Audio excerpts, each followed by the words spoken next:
Welcome back to another Thoughts in the Woods. This month, if you've been following the YouTube and or Twitch channels at all, you probably noticed that I've been playing Castlevania games. Thus far, we've played Castlevania Bloodlines on the Genesis, Mega Drive, Castlevania 2 on the NES, the revisited version. Oh no, it's not revisited, it was actually the revamped or remastered of sorts, retranslated. That's it, Castlevania 2 retranslated with maps. I'm falling all over the place. And then Haunted Castle revisited. And I have some thoughts. This is, I think, the second October we've done all Castlevania games. Last year I did Castlevania Adventure Rebirth and Rondo of Blood. And then I believe the original Castlevania on the Famicom. And so we played through and conquered 6 different Castlevania games. And I actually have some different perspective now, having replayed through each of them. Obviously, Rondo is still perfect. I think it's the perfect Castlevania game. Like, I don't know. I just can't. I have no critiques of it. Like, I just think it's got the best of all the worlds of Castlevania. It's open enough with branching paths and gorgeous graphics. It takes it a step backwards with like the gameplay style, where it actually has more in common with like the NES originals, yet feels advanced enough where it can easily compare to the Genesis and the Super Nintendo Castlevanias. It's just glorious. Like, it's glorious. I initially thought glorious sounds stupid, but no, it's true. It's fucking amazing. And Bloodlines, like, is way shorter than I realized. Like, Bloodlines is a good kind of short, though, because it leaves me wanting more.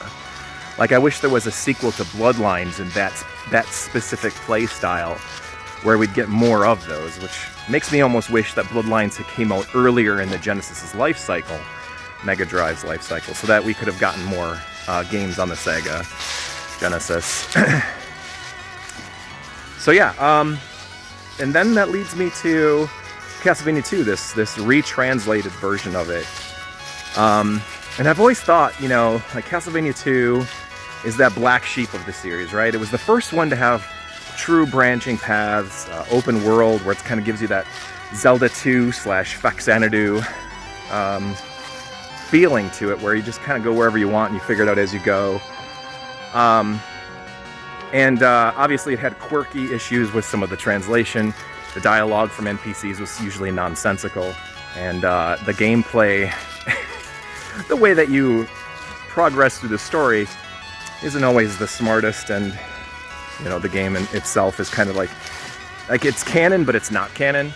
Like, it has this feel where it's like, they did it off season. Like they did it in a different way, where Dracula isn't even alive yet. And you have to go and, I'm spinning around, you have to go and like pick up his dead body parts around different castles and bring them all together and kill him before he has a chance to be resurrected, and all this. But I would highly recommend anybody looking to play a Castlevania 2 for the first time, look for the retranslated version, look for the one with the maps that I played on Twitch and on YouTube here, because it's excellent. Like, I don't know, like, I think it's a B game now. Like, it used to just be this average game where it's like, yeah, it's got issues, whatever. And maybe this is a little nostalgia talking too, because recently playing through it and all the music and stuff, even the castle stages, which has like an 18-second loop of a song, it gets grating on your nerves pretty quick. But man, the rest of the soundtrack, the town theme, Bloody Tears, when you get out in the forest for the first time, the night theme, it's good. Like, it is better than I was thinking it was. So that's kind of my thought, is like, first impressions, obviously a couple tweaks here and there. It is a mod, it's not the original. If I was playing through the original again, would I still feel the same way? I don't know. But Castlevania 2, I'd give it a second look if you're playing the retranslated version.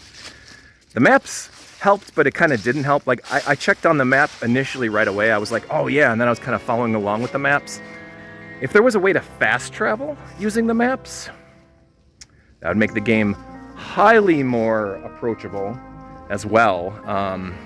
You know, accessible for pretty much anybody then if you could just fast travel that way.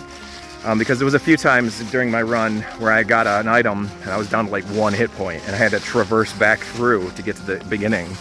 You know, and they make you do that in all the Castlevania games. When you beat a dungeon, you have to go back through it again. A dungeon, meaning a castle. So that's something to think about too. If they ever added fast travel, that'd be freaking awesome. You just bring up the map and go wherever you want, if you've been there already.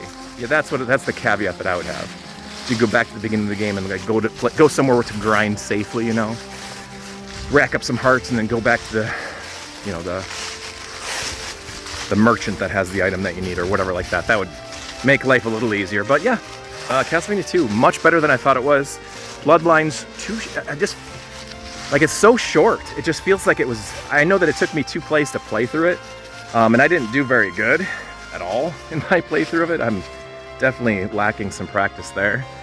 But yeah, that's probably the biggest, like, eye-opening parts of this month so far, is that Castlevania 2 is better than I thought it would be, and Bloodlines is shorter than I remember it being, you know. And then I played Haunted Castle Revisited. I still stand by my statement that Haunted Castle, the arcade game, is awful. It is completely unapproachable and is a quarter muncher. Like, you just keep feeding it quarters to get through it. And it's unfun. Like, the levels are not good, and I don't know, there's a couple interesting surprises, like those creatures that come out of the trees. First came in Haunted Castle, which I never saw before Castlevania 4.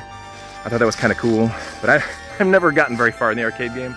And I'm just shit at it, so don't quote me on like, oh, this is a review, it's a shit game. Like, try it for yourself, of course.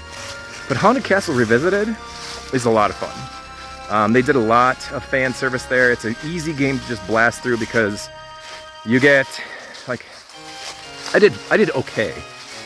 My first run through it ever. I streamed it. That was my first time ever playing it. And I kind of blasted right through it because it gives you unlimited continues. And when you continue directly from where you were. Say you're in stage like 4-4 and you continue, it continues you back on stage 4-4. Just, you don't have any power-ups, which kind of can suck.